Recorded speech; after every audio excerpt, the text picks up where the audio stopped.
जब जंग का रुख बदलता है तो गोलियां नहीं चलती, शर्तें चलती हैं। जब शेर को अपनी ताकत का एहसास हो जाए तो वो शिकार नहीं करता, इलाका तय करता है। बता दें कि और अभी ईरान खुद को उसी स्थिति में देख रहा है।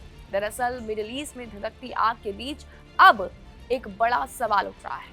क्या सीज फायर करीब है या जंग और भी ज्यादा आक्रामक होने वाली है? क्योंकि इस बार ईरान सिर्फ जवाब नहीं दे रहा, बल्कि खेल के नियम लिखने की भी वो कोशिश कर रहा। नमस्कार, मेरा नाम है कनिष्का मिश्रा और आप देख रहे हैं जी स्काई डिजिटल प्लेटफॉर्म। पिछले कुछ दिनों में ईरान ने इजराइल के कई महत्वपूर्ण इलाकों पर हमले किए, खास करके डिमोना और अराद जैसे संवेदनशील क्षेत्रों पर। दरअसल कुछ रिपोर्ट्स बताती हैं कि तबाही हुई, सुरक्षा पर सवाल उठे और यही वो मोड़ है जहां पर ईरान ने अपना रुख अब बदल लिया है। अब इस सब में सबसे महत्वपूर्ण बात तो यह है कि ईरान की 6 शर्तें सामने आ चुकी हैं। ये कोई साधारण मांगे नहीं है। बता दें कि ये पूरे वेस्ट एशिया का पावर बैलेंस बदलने की एक महत्वपूर्ण कोशिश है। सबसे पहली शर्त कहती है कि जंग दोबारा नहीं होनी चाहिए।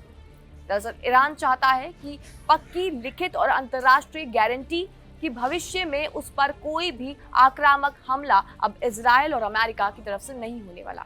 यानी कि एक बार नहीं, हमेशा के लिए सुरक्षा अब ईरान सुनिश्चित करना चाहता है। तो वही दूसरी शर्त ईरान की कहती है कि अमेरिकी सैन्य ठिकाने बंद हो जाएं। पूरे इलाके से यूनाइटेड स्टेट्स के बेस हटाने की मांग इस वक्त ईरान कर रहा है।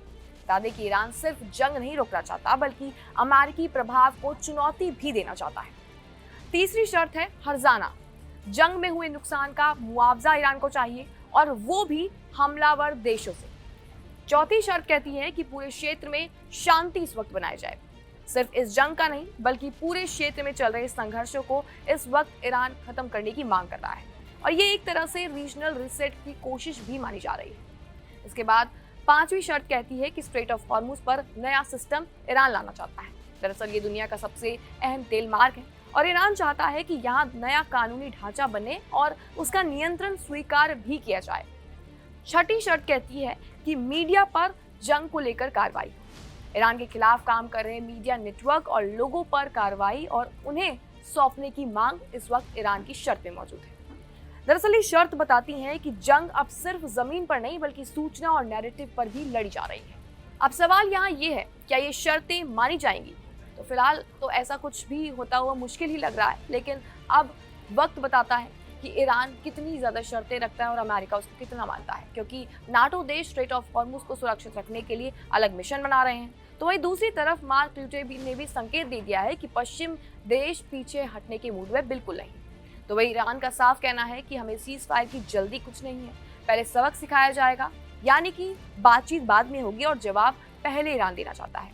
और यही इस जंग का सबसे खतरनाक मोड़ आता है, क्योंकि शुरुआत में माना जा रहा था कि यूनाइटेड स्टेट्स और इजराइल ईरान को कमजोर कर देंगे, लेकिन अब तस्वीर यहाँ पर पूरी उलट चुकी है। ईरान ज्यादा आक्रामक हो चुका है, ज्यादा आत्मविश्वासी हो चुका है और शर्तें तय कर रही हैं कि वो किस स्थिति में है।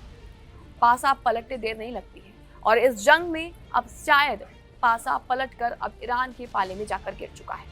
अब सवाल यहाँ ये उठता है, क्या ये 6 शर्तें शांति का रास्ता खोलेंगी या जंग को और भी ज्यादा लंबा करेंगी? क्या सीज फायर यहाँ पर संभव है?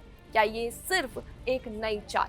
क्या लगता है आपको इस रिपोर्ट के बारे में? कमेंट सेक्शन में अपनी राय जरूर दें और तमाम ऐसी जानकारियों के लिए बने रहिए साथ।